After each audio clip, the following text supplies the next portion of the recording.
quiero ahondar un poquito en algo que he escuchado muchas veces. Mucha gente se me ha acercado a decirme que me puede enseñar, que yo simplemente no he tenido como que el marco de referencia de para qué es, cómo sirve y cómo lo bajas de algo que pareciera mágico y místico a algo táctico y aplicable en el mundo de los negocios o el mundo Sí, real, que son las constelaciones familiares. ¿Qué es eso? ¿Cómo funciona? sí, A ver, sí, yo sí, quiero que tú, que vienes de ser CFO de sí, Citi, me sí, expliques qué es y cómo sí. funciona y cómo usas una constelación familiar. No, pues ya te imaginarás que uno de mis roles es ser puente entre mis clientes y estos marcos, ¿no? Que de no explicarse de manera apropiada, pues sí caen en el contexto místico y de entrar ahí, pues entonces genera una reacción alérgica enorme, ¿no? Es un marco terapéutico que tiene mucha ciencia detrás. Oso. Bert Hellinger fue misionero en las tribus Zulus a principios de los 1900 y se pasó un muy buen tiempo con ellos. Eh, Se familiarizó con sus rituales, se familiarizó con sus costumbres, con sus creencias y de repente se fue a otra tribu en África, luego se fue a otra tribu en Asia, a otra tribu en Latinoamérica y se empezó a dar cuenta que los rituales, las costumbres y las creencias, sobre todo en aquellos hitos esenciales de la vida y crecimiento de los participantes de la tribu, eran exactamente los mismos y no tenían ninguna posibilidad de comunicación entre todas estas tribus. Y ya te imaginas, es un tío muy curioso y se empezó a dar cuenta que había una cosa a la que le llama el inconsciente colectivo. Y empezó a filtrar el inconsciente colectivo y a crear lo que le llama principios de vida. Y hay tres principales principios de vida que si ordenas cuando están en desorden, te ayudan a poder encontrar muchas cosas en tu inconsciente, por ejemplo, esta herida, ¿no? Además de otros beneficios como para poder integrar. ¿Cuáles son estos tres principios que son esenciales y que además no solamente aplico a mis clientes, sino sistémicamente se aplica a todas las organizaciones? El primero es el principio de pertenencia. Tú tienes el derecho de pertenecer a la familia en la cual tú naces. Si por algún motivo una parte de ti se siente que no pertenece, va a entrar en buscar estrategias de compensación. Y es muy importante el poder encontrar entonces qué parte de ti no se siente que pertenece a tu familia de origen, ¿no? El segundo, que es muy importante, es el principio del equilibrio en las relaciones. Tiene que haber un equilibrio en el dar y en el recibir, ¿no? Mientras yo te doy y tú me quitas, y yo te quito y tú me das, vamos a ser muy amigos. Pero hay veces que en alguna etapa de nuestra vida, y pasa muy seguido, ¿no? Hay veces que de repente nos quitan más y de lo que nosotros debemos de dar, ¿no? Hay una excepción a esta regla en el dar y el recibir. ¿Cuál crees que sea esa excepción? Pues de papás a hijos cuando están muy chiquitos. Papás a hijos, ¿no? O sea, deja chiquitos, papás a hijos. O sea, los hijos toman y los papás dan y todo funciona a todo dar, ¿no? Excepto cuando en alguna etapa de nuestra vida hay una confusión en nuestros papás y los papás empiezan a tomar y los hijos empiezan a dar.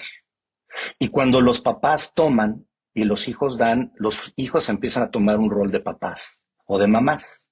Y en ese momento empieza a haber un desorden en la energía de la familia. El tercer principio, ¿no?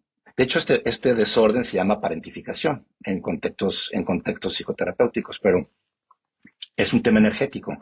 El tercer, el tercer el principio de vida es el de jerarquía, ¿no? Es muy importante que esté mamá o papá como uno, y luego está el hermano uno, el hermano dos, el hermano tres y el hermano cuatro. Y hay veces que el hermano cuatro le hace de papá, y hay veces que la hermana tres le hace de mamá, y eso le genera un enorme desorden al hijo uno y al hijo 2 porque no están en el lugar que les corresponde. Y por lo general se empieza a mezclar este desorden con el desorden de relaciones, ¿no? Y empiezan a dar y a quitar y a recibir. Y esto se lo traen. Estos desórdenes que te estoy diciendo, cuando los vives durante tu crecimiento, te los traes a tu organización como líder. Y les pasa muchísimo a muchísimos líderes que están haciéndole de mamás o papás en su organización donde no son mamá y papá, son el jefe o la jefa. Y cuando le hacen de mamá o papá, los directivos se empiezan a comportar como hijos y le empiezan a exigir a mamá o a papá los mismos derechos que le exigen cualquier hijo a sus papás. Y por eso de repente los jefes no saben qué está pasándoles y les están sacando la energía a sus equipos. Y lo único que no se están dando cuenta es que se están trayendo el mismo patrón energético que tenían de chicos. Cuando logras poner en orden y cada quien entra en lugar, el chair en su lugar, porque el chair no es papá del CEO o la mamá del CEO, ¿no? El CEO en su lugar y el equipo en su lugar, se ordena la energía del sistema y la energía del sistema fluye, como igual se ordena la energía del sistema en tu familia. A ver, pero ¿cómo se hace eso en términos reales? O sea, yo he escuchado que hay como actores y entonces tú juegas el rol de la mamá y tú el del papá y entonces se actúa una situación, pero no están los miembros reales de la familia en una constelación. Háblame ya de la parte de ejecución de una constelación. Muy bien. Era importante platicarte de los principios, porque si te empiezo a hablar de la ejecución, ¿no? No voy a entender Si nada. empezara yo a decir, no solo eso, vas a decir este cuate que se fumó, ¿no? Eh, te platico, antes inclusive de decirte la ejecución, que he hecho más de 80 de estas, uno a uno, con diferentes ejecutivos a los más altos niveles de las organizaciones, con un 100% de efectividad. Entonces, empiezo con números, tengo que traer el CFO de mí, porque de lo contrario te empiezo a aplicar la ejecución y no me la crees, ¿no? Ahora, hay otra parte que es importante y ahí es donde traigo la energía espiritual. Te platicaba de que para poder centrar la energía espiritual tienes que aprender a rendirte en aceptar el misterio de la vida, ¿no? Si no te rindes en aceptar el misterio de la vida y que hay cosas más grandes que nosotros, pues difícilmente me vas a creer lo que te voy a explicar, ¿no? Pero de entender en principio que hay algo más grande que nosotros y de entrar en una constelación entendiendo que hay una ciencia detrás como la que te acabo de explicar, entonces, pues entras más flojito y cooperando, ¿no? No sé si soltar una pregunta que creo que nos puede desviar por completo. Si crees que nos va a desviar, por favor, regresamos después a esa. Pero hablas del gran misterio de la vida, ¿no? Rendirte a que hay algo más grande. Y hablas en tu libro de el libre albedrío. Renunciamos a él cuando no controlamos nuestras emociones. Y cuando dices que hay algo más grande, pareciera que podría ser interpretado como que todo está escrito, no tenemos mucha injerencia en lo que nos pase. Nos tenemos que rendir y que sea lo que tiene que pasar. Y podemos irnos por toda esa tangente, ¿no? Y que sí me gustaría explorar para ti qué significa. Sí. Si quieres, podemos hablar de eso y regresar a las constelaciones o cerrar las constelaciones y después hablar de eso, como tú prefieres. Cerremos las constelaciones porque de conectar con la constelación podemos entrar a esa parte que es esencial, porque de creernos algunas de estas cosas que acabas de comentar, pues básicamente, ¿para qué nos trabajamos? ¿No? Si ya todo está escrito. Por el contrario, cuando te das cuenta que hay que actualizar esas creencias y de actualizarlas te das permiso a darte cuenta de que no todo está escrito y que para poder tú ser el dueño de tu propia historia y que nadie la escriba por ti, tú te tienes que meter para poderte trabajar. Si yo no me meto y no entro a descubrir mi herida y no la trabajo, no la voy a poder trascender y todos esos patrones de secuestro con los que vivo se van a seguir repitiendo, ¿no?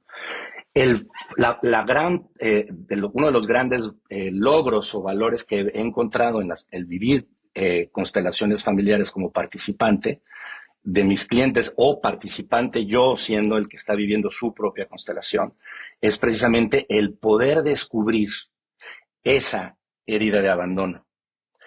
En la participación es esencial que haya un facilitador que tenga un expertise psicoterapéutico profundo, ¿no? O sea, Esther Martínez, mi maestra, por ejemplo, tiene un sinnúmero de certificaciones que le permiten no solamente tener un contexto científico, sino también tener un expertise que vivió de tener a Hellinger como maestro.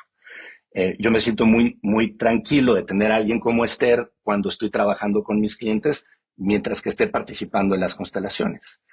En la participación de una constelación, lo que dices es muy cierto. Hay veces que eh, tienes muñequitos y en los muñequitos cada muñequito va representando cada uno de los miembros de la familia y en la representación de los miembros de la familia se va descubriendo el inconsciente. Pero lo mismo hacen otros marcos terapéuticos, por eso de repente, ¿no? De chiquito te hacían hacer un dibujo y en el dibujo iban interpretando, o los sueños también tienen cierta interpretación, ¿no? Pues lo mismo aquí, conforme tú vas ordenando, ya sea a los muñequitos o a los participantes, en, en contextos específicos, con una intención que tú estás queriendo descubrir, por ejemplo, tu herida original, y entonces un participante es mamá, otro participante es papá, o el abuelo, o la abuela, o el tío, o el hermano, empiezan a tener un orden y un movimiento que del movimiento y el orden que están llevando empiezan a ayudarte a descubrir qué está en desorden. Alguien que sabe cómo debe de ser el orden, como por ejemplo Esther, ¿no? Se da cuenta que cuando pones a la familia en un lugar y la familia está en desorden, pues entonces ahí te vas dando cuenta, pues quién realmente es papá y quién realmente es hijo, quién está jugando en qué rol. Cuando los empiezas a ordenar, te vas dando cuenta cómo el participante, el cliente, empieza a sufrir durísimo. Porque cuando llevas jugando el rol de papá durante años porque lo que estabas haciendo era proteger a mamá, ¿no? No quieres mover a mamá o no quieres mover a papá. Y de repente te das cuenta, ¿por qué no quiero moverlos? ¿No? Si esto es un juego, ¿qué está pasando? ¿No? ¿Por qué no puedo moverlos? Y físicamente no los puedes mover. Y cuando te vas dando cuenta que hay algo en ti que está luchando por mover y porque tú entres en tu lugar, oso, es súper sanador. Porque ahí te vas dando cuenta que una parte de ti sí existe y que no sabías que existía, y que cuando empiezas a ordenar, te vas dando cuenta que lo que estaba haciendo era leal a ciertas creencias o a ciertas cosas, y es que le llamamos lealtades invisibles, que de desatorarlas y de ponerlas en el orden correcto, puedes entrar en el lugar que te corresponde. Y puedes volver a ser hijo. Y puede volver tu mamá a ser mamá o tu papá a ser papá. O tu hermano a ser hermano. Porque vas ordenando estas cosas y las vas sintiendo. No las vas pensando. Ya te imaginarás que este es un ejercicio que si te dedicas a pensar, pues de inmediatamente entra la vacuna, ¿no? Pero si lo vas sintiendo, y es a lo que te digo, la mente nos juega muchos trucos, pero el cuerpo siempre te dice la verdad. Y por lo general estas personas con las que trabajo son muy íntegras en sus pensamientos y en sus emociones. No quieren traicionar a papá y cuando no quieren traicionar a mamá, no lo quieren hacer. ¿Cómo logras confrontar esa lealtad invisible para que después se vayan dando cuenta que ellos mismos se están autolimitando?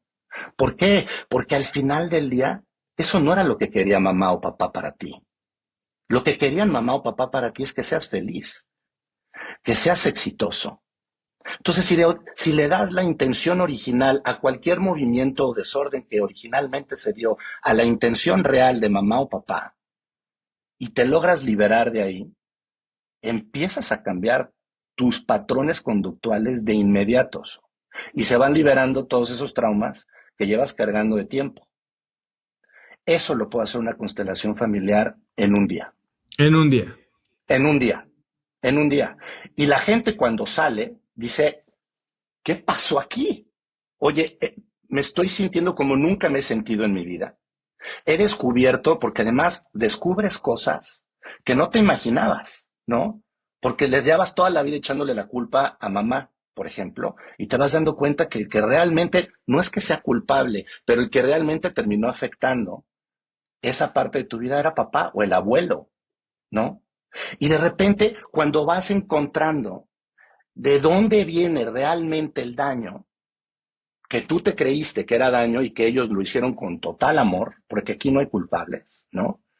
Empiezas inclusive a perdonar, pero a perdonarte a ti del daño que tú te creaste en ese momento con la mayor intención de protegerte. Y todo eso se va sanando real time. Y es espectacular. La gente que sale de este tipo de ejercicios, lo primero que me dice es, oye, por favor, ¿cómo me quedo con esto? No me lo quiero, no quiero perderlo. Esos son unos. Y los otros me dicen, oye, ¿y esto qué significa para mi rol como CEO en una organización? Porque claramente viven en un mundo de compartimentalización donde creen que todo el trabajo personal no aplica al trabajo. No, no solo eso, o sea, sino que mucha gente cree que estar en paz es una desventaja. Claro, no me quites ese motor que me llegó a ser exitoso, no me quiero hacer un softie, ¿no? Y cuando les se van dando cuenta que son todavía más fuertes cuando integran el corazón, porque te haces más seguro. Todos esos miedos que te han hecho ser lo exitoso que eres están sembrados de inseguridad. Cuando logras conectar tu corazón, te haces más seguro. Por eso es que integrar la energía emocional es esencial. Cuando quieres sobrevivir como CEO, cuando el contexto te ha cambiado por completo. Cuando logras, ahí vuelvo a regresar yo como puente. Entonces les ayudo a entender que todo lo que aprendieron, ¿no? En todo este día, es lo que les va a servir para poder no solamente sobrevivir como CEOs, sino para poder disfrutar su rol y ser todavía más exitosos como CEOs, ¿no? Ese es mi rol, por eso es que yo no puedo entrar, aunque pudiera, ¿no? Porque ya puedo, la verdad es que sí lo sé hacer, pero no es mi rol entrar a ser terapeuta, porque entonces pierdo la credibilidad del puente de comunicación, de ayudarlos a reconectar todo lo que aprendieron en el ejercicio personal al profesional y que se den cuenta que no hay una diferencia, no existe diferencia entre lo profesional y lo personal. Eres la misma persona, ¿sí? Y ya luego, si quieres, lo platicamos, pero ahí también en el libro lo que digo, yo coacheo a las familias. Cuando coacheo a mis coaches, yo coacheo a la esposa, al esposo y a los hijos. Y lo primero que le pregunto a los hijos, ¿qué es lo que le quita energía a papá o a mamá? ¿No? En todo este contexto de la constelación, lo primero que me dicen es el trabajo. El 100%. He entrevistado a más de 1000 niños y todos me dicen el trabajo, ¿no? Entonces tú te la crees que llegas a la casa y que eres buenísimo en separar todo lo que sufriste en el trabajo, los problemas del trabajo, llegas a la casa y eres el papá o la mamá ejemplar. Mentira, no es cierto. Los hijos se dan cuenta de que tuviste un mal día en el trabajo y saben que no se deben de poner enfrente de ti porque no estás bien. Y al revés, cuando entrevisto a los equipos, ellos saben perfecto cuando tuviste un mal día en la casa y te la traes, ¿no? Tú crees que no te la traes y hasta te enorgulleces de poder separar uno del otro. Esa es una de las grandes creencias que limita la integración de la energía emocional en los líderes humanos. Cuando logramos suavizar este tipo de creencias que, no sé, en mi caso me la enseñó mi papá. Tú quieres ser un buen papá, no traiga los problemas al trabajo. No traiga los problemas del trabajo a la casa, ¿no? Y te la crees y trabajas y te haces un experto durante 30 años. Cuando logras de repente descubrir esto, empiezas a suavizar tus lealtades invisibles, empiezas a actualizar tus creencias, empiezas a encontrar tus heridas emocionales y las empiezas a integrar. Y eso hasta que lo sientas, no es muy difícil lograrlo.